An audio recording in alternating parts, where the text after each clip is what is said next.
திமுக கூட்டணிக்கு வந்தா தான் அவங்களுக்கு வலு பலம் கட்சி வளரும், இல்லைன்னா அழியும். ஏடிஎம்கே கூட்டணியெல்லாம் போய் இவங்க டெபாசிட்டே வாங்க முடியாது. இவங்க சும்மா தான் இவங்க போயிருக்கிறாங்க, சீட்டு கட்டுக்கிறாங்க, ராஜ்யசபா சீட்டு கட்டுக்கிறாங்க, கொடுக்கல, முடிஞ்சு போச்சு.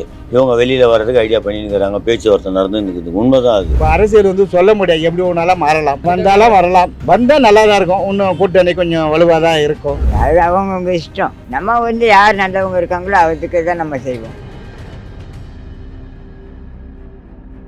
இப்போ தமிழ்நாட்டு திமுக கூட்டணியில் தேமுதிக வர்ற மாதிரி பேசிட்டு இருக்காங்க. பிரேமலதா விஜயகாந்த் சொல்லியிருக்காங்க. நேற்று கலைஞரதி பிறநாள் இருந்தது, அவர் பிறநாளுக்கு வாழ்த்துலாம் போட்டிருக்காங்க. கலைஞர் போராட சொல்லிருக்காங்க. அதை எப்படி பார்க்குறீங்க? தேமுதிக வருதா?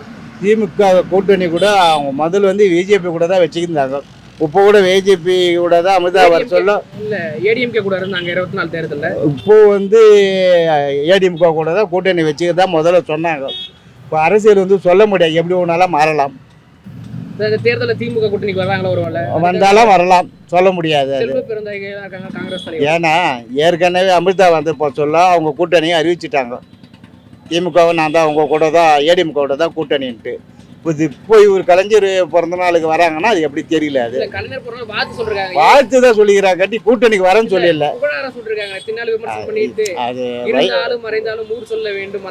ஏன்னா அவர் பண்ணது அப்படி, கலைஞர் பண்ணது நல்ல காரியத்தினால வாழ்த்து தெரிவிச்சுறாங்க. இதுல கூட்டணி எதுவும் சொல்லலை.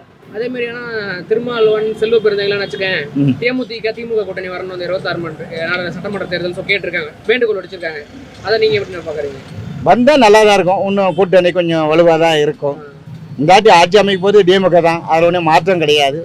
விஜயம் வரதுக்கு வாய்ப்பு கிடையாது, ஏடிஎம்கவும் வரதுக்கு வாய்ப்பு கிடையாது. திமுக தான் ஆட்சி அமைக்கும், அதில் ஒன்றும் மாற்றம் கிடையாது. இப்போ ஒருவேளை இப்போ தேமுதிக ஏடிஎம்கே கூட்டணி விட்டு வந்தால் ஏடிஎம்கே இதுதானே அடி விடுமா? அப்படிலாம் ஒன்று அந்த அளவுக்கு பாதிப்பு வரதுக்கு வாய்ப்பு இல்லை.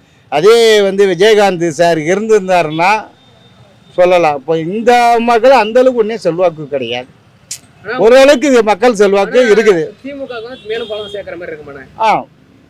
வந்தால் கொஞ்சம் பலம் தான், டிஎம்கே பலம் தான். அது அவங்களோட இருப்போம், அதுக்குன்னா நம்ம சொல்ல முடியாது. இருந்தாலும் அவங்க எங்கே அவங்க சைடு ஒரு நல்ல முயற்சி வருதுங்கிட்டு பண்ணுவாங்க, அதுக்குன்னு நம்ம சொல்ல முடியாது. அது அவங்கவுங்க இஷ்டம். நம்ம யார் நல்லவங்க இருக்காங்களோ அதுக்கு தான் நம்ம செய்வோம்.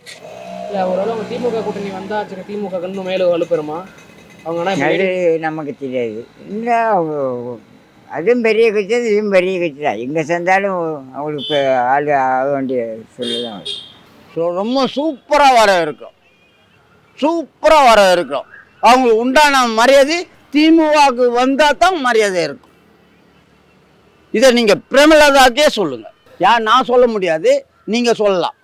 நீங்கள் பத்திரிகையாளருங்க, டிவி நிருபர், நீங்கள் சொல்லலாம். அவங்களுக்கு திமுக கூட்டணிக்கு வந்தால் தான் அவங்களுக்கு வலு பலம் கட்சி வளரும், இல்லைன்னா அழியும். இதுதான் உண்மை. ஆனால் இப்போ அவங்க ஏடிஎம்கே கூட்டணி எந்த கூட்டணியில் சொல்ல மாட்டாங்களே, தெளிவாக சொல்ல மாட்டாங்க. ஆனால் திமுக கூட்டணியில் ஏன்னா அண்ணா திமுகவில் அவங்களுக்கு கொடுத்த வாக்கை மாறிட்டாங்க. ஆனால் திமுக கூட்டணியில் கமலஹாசனுக்கு கொடுப்பேன்னு சொன்னாங்க. இன்னைக்கு 4 எம்பி, அந்த 4 எம்பியில் 4ல் 1 கமலஹாசன் சொன்ன வாக்கை காப்பாற்றினாங்க திமுக. அண்ணா திமுக காப்பாற்றலை. அவர் மதுரையில் பொதுக்குழு கூட்டத்திலே சொல்லியிருக்கிறாரு. அந்த தேமுதிக பற்றி கொஞ்சம் புகழ்ந்து பேசுகிறாரு. அதே மாதிரி ஆம்ஸ்ட்ராங்கை பற்றியும் கொஞ்சம் புகழ்ந்து பேசுகிறாரு. அவருடைய 1ஆம் ஆண்டு நினைவஞ்சலி வருது ஆம்ஸ்ட்ராங்குக்கு. அவர் மாவீரன் ஆம்ஸ்ட்ராங்குடைய 1ஆம் ஆண்டு நினைவஞ்சலிக்கு அங்கே அஞ்சலி செலுத்திக்கிறார் பொதுக்குழுவில். அதுக்கு அவங்களுடைய மனைவி அதுக்கு வாழ்த்து தெரிவிச்சிருக்கிறாங்க. எல்லாம் அரசியலில் பெருந்தன்மையாக போயிடணும். இதை ஒரு சின்ன மேட்டரை பெருசாகவே கூடவே கூடாது.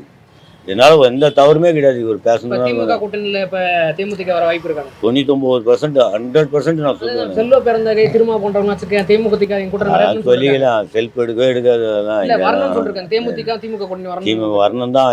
இதெல்லாம் இவங்கெல்லாம் தனிப்பட்ட முறையில் இவங்களாம் டெபாசிட்டே வாங்க முடியாது. ஏடிஎம்கே கூட்டணியெல்லாம் போய் இவங்க டெபாசிட்டே வாங்க முடியாது. இவங்க சும்மா தான். இவங்க போயிருக்கிறாங்க, சீட்டு கட்டுக்கிறாங்க, ராஜ்யசபா சீட்டு கட்டுக்கிறாங்க, கொடுக்கல, முடிஞ்சு போச்சு. இவங்க வெளியில் வர்றதுக்கு ஐடியா பண்ணியிருக்கிறாங்க, பேச்சுவார்த்தை நடந்துன்னு இருக்குது. உண்மைதான் அது. டிஎம்கே அடுத்த கேபினெட்டு 2026 டிஎம்கே கேபினெட் தான், மாற்றமே கிடையாது. ஆமாம், இவங்களாம் சொல்லிக்க வேண்டியது அந்த விஜய் தான் சொல்லிக்க வேண்டியது தான். அது நம்ம மொட்டை பசங்களை வச்சுக்கின்னு இவங்க பின்னாடி சுற்றிக்கின்னு இதெல்லாம் ஒரு இதுவாகுது. 4 பசங்க, இந்த மொட்டை பசங்க இந்த முடியை வச்சுக்கின்னு பங்கு முடி வச்சுக்கின்னு இதெல்லாம் அந்த உமன்ஸுங்க தான் எல்லாமே, எல்லாம் இந்த லேடிஸு யூத்துங்க தான், அந்த பசங்க தான் அந்த பின்னாடி போகிறத வழியா. இந்த கட்சிக்குன்னு வர ஓட்டு இந்த கட்சிக்கு தான் டிஎம்கே. எந்த மாற்றமும் கிடையாது. 2026 ஸ்டாலின் தான் சிஎம், மாற்றமே கிடையாது.